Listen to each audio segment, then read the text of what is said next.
Cedar was only 6 months old.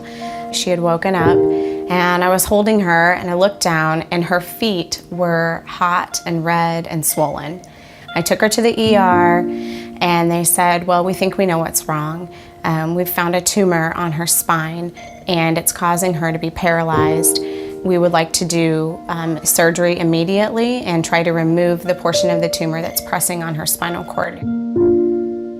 When the oncologist came in and she said neuroblastoma, that was foreign. No idea what that meant. It was probably a little bit of silent shock as we, kind of processed what this actually means. When the oncologist left the room, it was like, wow, okay, this is real.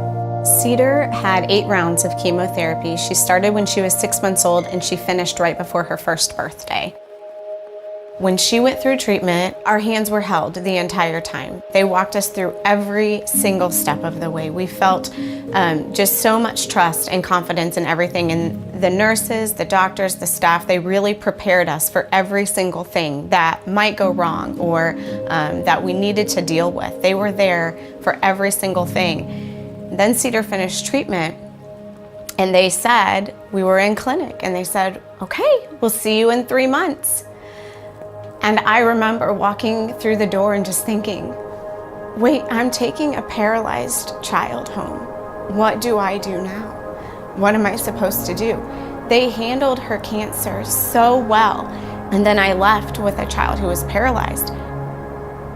Cancer doesn't end with chemotherapy. The cancer steals part of your body, and cancer stole half of Cedar's body.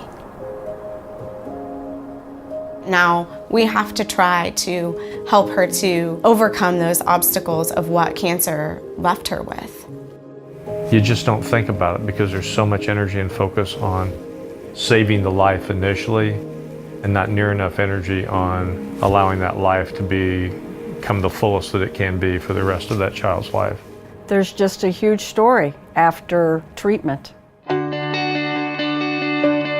The Heller Center is designed to provide services beyond the treatment of the cancer itself and the protocol that's there, whether it be emotional well-being, whether it be physical well-being, the educational challenges that exist, the entire family unit challenges that exist. To help them through the time of the treatment for cancer, but to help them afterwards.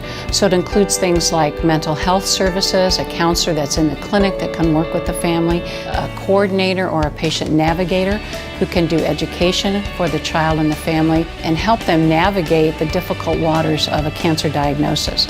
We're going to be there with you every step of the way. Survival is just the start. We want them to live the fullest possible, most enjoyable life they can. The Heller Center for Kids with Cancer gives me hope that Cedar will flourish, and it eliminates a lot of fear. Finally, someone that we can go to find out, are we on the right path? Are we doing everything we can to make sure that our family does well? I don't just want Cedar to simply live or exist. We want our children to thrive. Now we have hope that she will be able to do that and she'll be able to overcome just whatever she faces.